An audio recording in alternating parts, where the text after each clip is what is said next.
Hello and welcome. My name is Sarah from Sarah Conley Coaching. You can find me out on Instagram or Facebook, and I would love to have you follow me if you find what is valuable in the next week with me of value to you.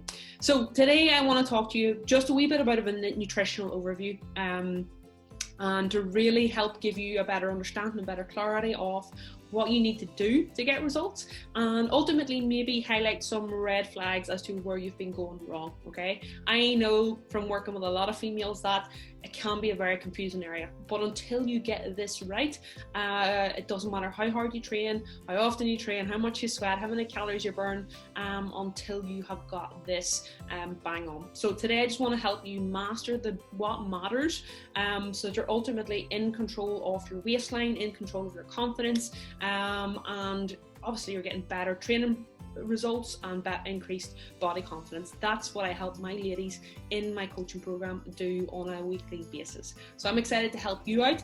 If you have any questions throughout, just please let me know at the end of the week and I'll help you out. Otherwise, let's get going. So Nutrition 101. Firstly, who am I to actually tell you anything about this? I have been in the fitness industry for about 12 years, and I have went and got my PTs, my nutrition, my yoga, my mindset qualifications, and I continually study this at a high level, okay? And then I put it into practice with my clients as well. So let's get stuck in. Now, this little funky chart here is what's called your TDEE, your total daily energy expenditure. And more or less, this is how you as an individual starts to burn calories. Okay, now this will be specific to you, your age, your weight, your activity level, your goal, and your sex. Okay, so obviously this is why the standardized 12,000 calories is a pile of beep. And this is why you need to have a better understanding as to what you need to be consuming calorie wise, and how then you can manipulate the other 23 hours in your day, a round of exercise, to get more from your training, your nutrition, and ultimately feel like you're living in your best body, your best self. Okay, so this wee graph here, this wee chart, is your total daily energy expenditure. Okay, now if we think about this as a 10-story flight of stairs, okay, down at the bottom, or you see the biggest area down here, your BMR is where you will expend the most calories. Okay, as we move up, this is typically your walking or how active you are around your training.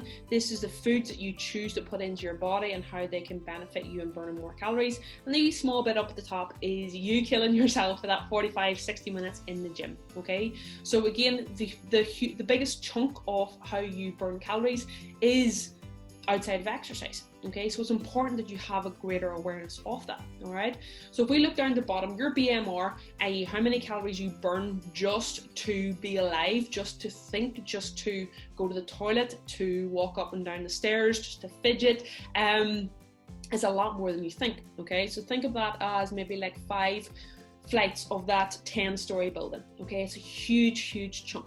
And if we don't give ourselves enough, particularly as females, we're not meeting our energy availability criteria. Okay, and what happens here is that we maybe lose our menstrual cycle, we hold on to more body fat than we need, and it's super important that we're actually using this calculation here for ourselves, how you get to understand how many calories you need as an individual.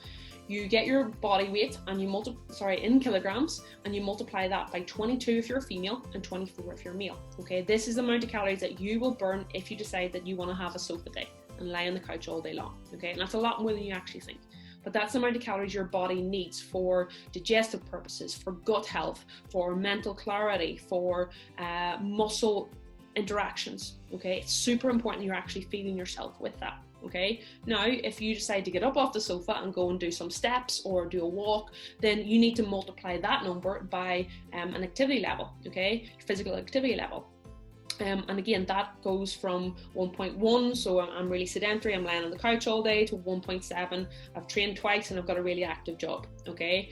If I'm relatively sedentary apart from my training, so I always multiply this for me as 1.3, okay? Because I'm sitting typically all the rest of the day, okay? So it goes 1.3 is moderately or like lightly active, 1.5 as moderately active, and 1.7 as highly active. So you multiply this by 1.1, 1.3, 1.5, 1.7, and that's your calorie allowance, okay? Now then, if you want to drop body fat, you need to come into deficit. If you want to gain lean muscle mass, you need to be in a surplus, okay?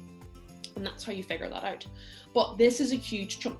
Again, particularly for females with menstrual functions and just general health and well-being, this is super important. You're actually hitting your needs, all right? Now, I said that's 5 chunks of your total daily energy expenditure. Next up, we've got NEAT, your non-exercise activity thermogenesis. And I'm sure you've probably heard of this famous 10,000 steps on a daily basis scenario, okay? Now, it has a lot of value, and this is a huge golden nugget that a lot of people miss out on once it comes to their fat loss goals, okay? There's no point kicking your ass in the gym if you're sedentary the rest of the day, okay? It won't balance up the scales, okay? So you need to think about how active can I be on a daily basis around my training, okay? So for this, I like to think about asking my clients to go for a purposeful walk every day, 30, 40-minute walk every single day, okay? 1 for your physical health, 2 for your mental health. Super important, okay? But getting your 10,000 steps on a daily basis equates to 70,000 steps on a weekly basis, which equates to 3,500 calories burned throughout the week, which is the magical number of a pound of fat loss per week, okay? So if you can hit these numbers, then it's making the fat loss journey a wee bit easier for you, and it's super, super important, okay? So schedule in a walk on a daily basis. All right, so again, that maybe equates to like, say, 3.5 flights of that 10-story building, okay? So it's a huge chunk of your fat burning potential. Super, super important that you start to nail that, okay? Next up, we've got thermic effect feeding. And this is more or less is how energy demanding the process of consuming and digesting the foods that you eat is on a daily basis, okay? So again, if we want to burn more foods through the digestive process, we need to eat more proteins and veggies, okay? So if we fill all our plates and base all our meals around a protein source and a veggie source, we will ultimately burn more calories in the digestive process of that. And if our body is burning more calories, we're going to be losing more calories, okay? So again, I talk to my clients about, if you're female, it's a palm-sized serving of proteins in every meal or snack, okay? So again, that's meats, fishes, cottage cheese, Greek yogurts, eggs, protein powders, etc., okay? Every time you eat, you're having a palm-sized serving. If you're a male, it's 2 palms, okay? And I always say about 2 fistfuls of veggies, any green veggies that you want to put on your plate, and circulate those sources as well.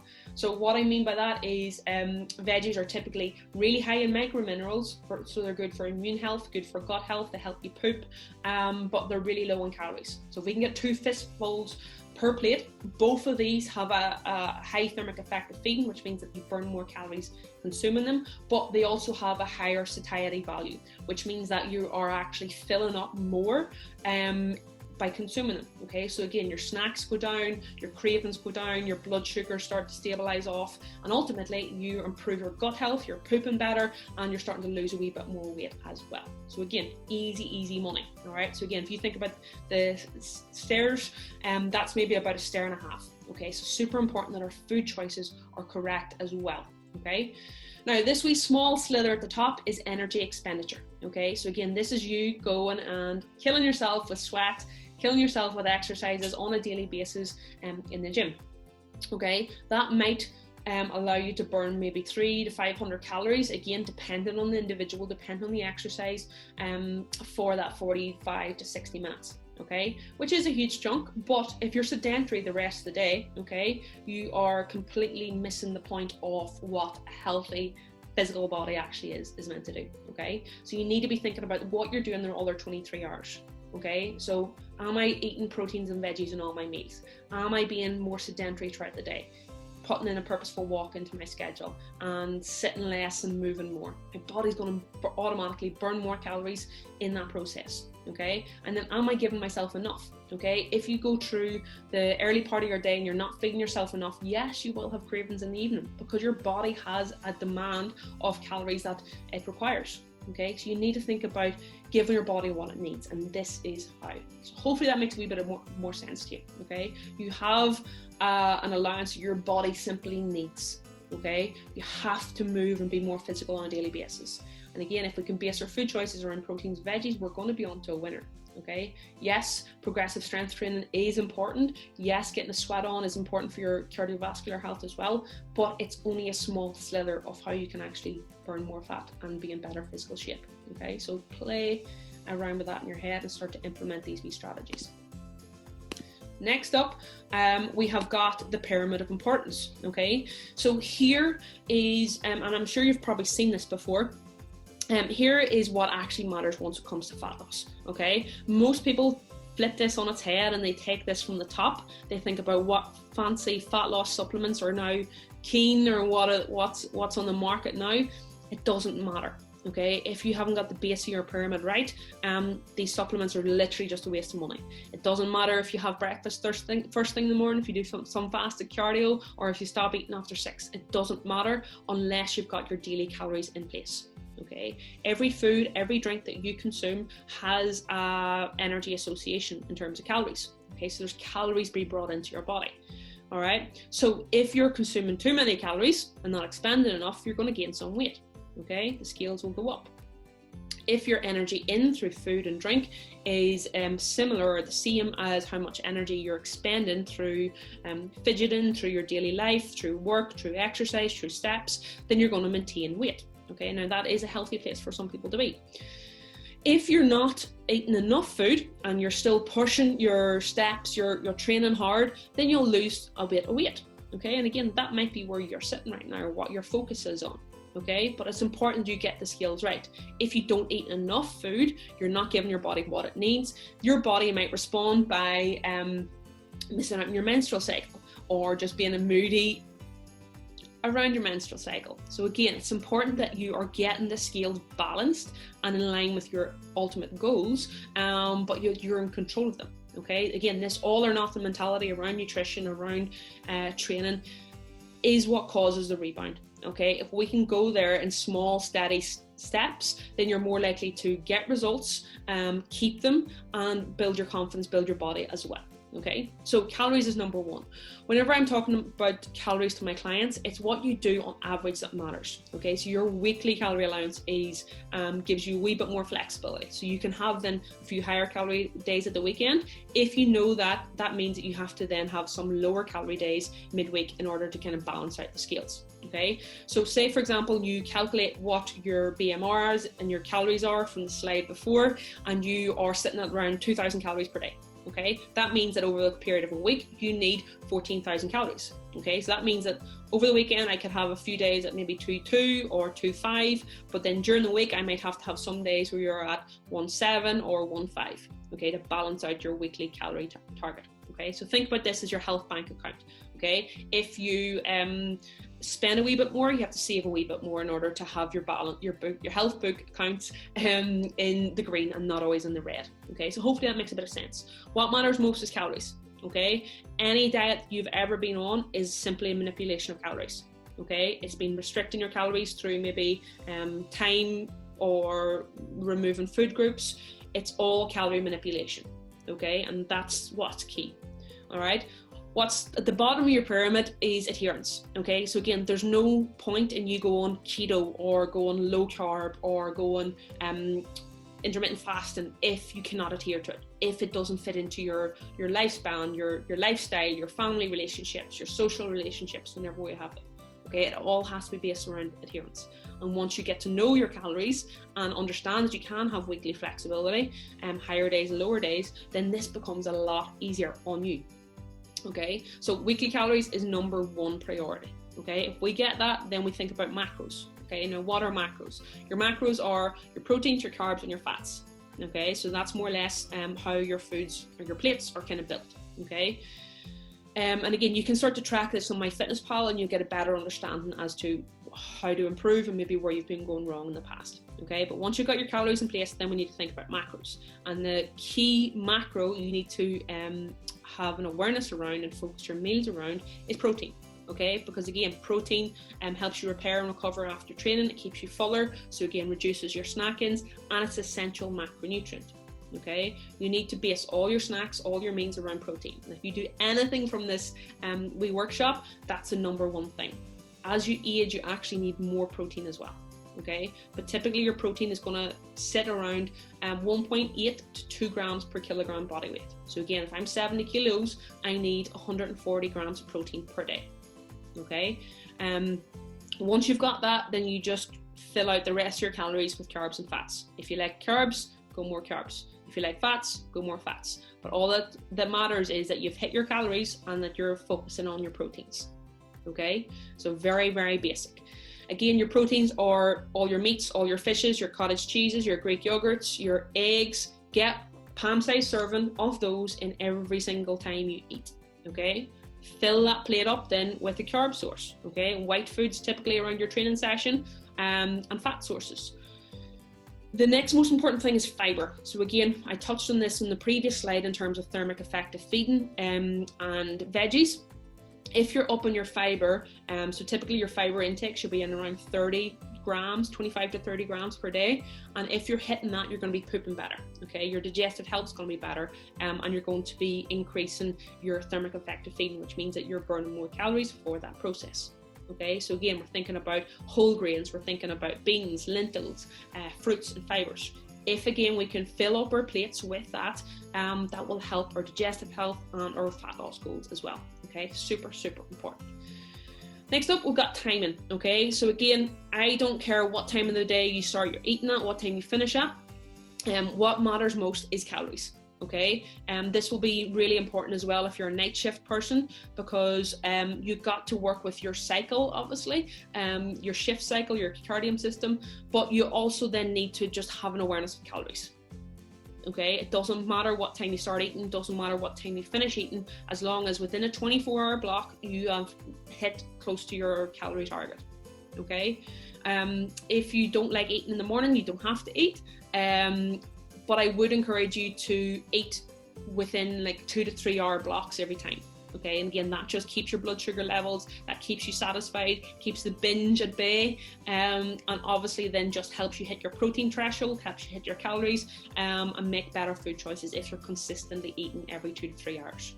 Okay, if you don't eat every 2 to 3 hours, like up here, okay, so say for example, this is somebody who starts out in the morning and they don't eat because they're on a diet or they're starting a new regime, and they try to just get through their day fueled with caffeine.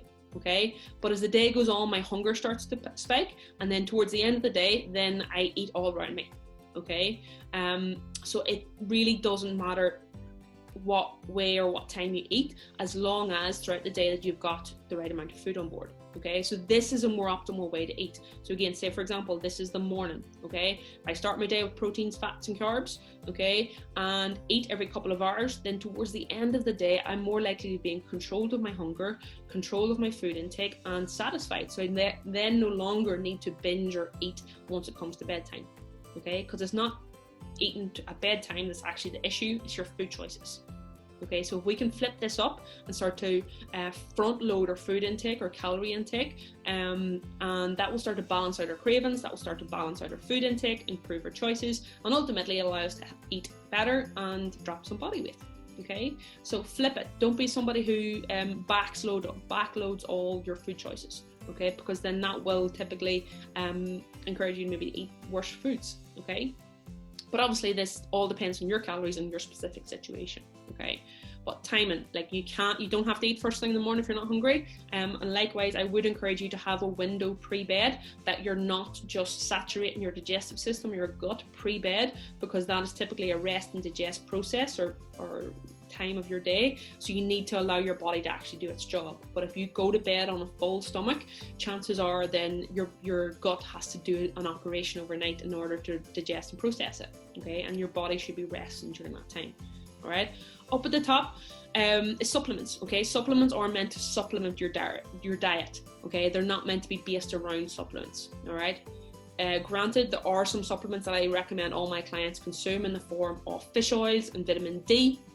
And then if you have any specific issue, I'll give you those accordingly. But generally, all you need is just a good all-round weekly calorie intake and different variety of food choices. Okay, supplements are not to be the sole basis of your food plan, because it will backfire, and it's a waste of money. Okay, so focus down on here and getting your calories from the previous slide, tracking and understanding what your body needs and what's working well for you. So track for maybe 5 to 7 days, assess at the end of the week if you have gained weight, lost weight, and then manipulate your calories from there. Okay, but focus first on weekly calories, then hit your protein, fill the rest of your calories up with carbs and fats and fibers. Base your calorie intake depending on if you're hungry in the morning or if you're not hungry, but do try to eat every 2 to 3 hours, and then supplement with fish oils and vitamin D3. Particularly now with COVID, vitamin D3 is getting a lot of positive evidence-based research behind it. But other than that, don't waste any of your time on detoxes, on shakes, because they don't teach you how to eat. They don't teach you how to, they don't give your body what it needs. Okay, that's a quick fix. We want to heal our gut, improve our relationship with food, and ultimately adhere to it for a lot longer so that you can get results that last and you don't ever have to rebound. Okay, so hopefully that makes a bit of sense. If you have any questions, please do ping me a question at the end of the week. Otherwise, I hope this was of value to you.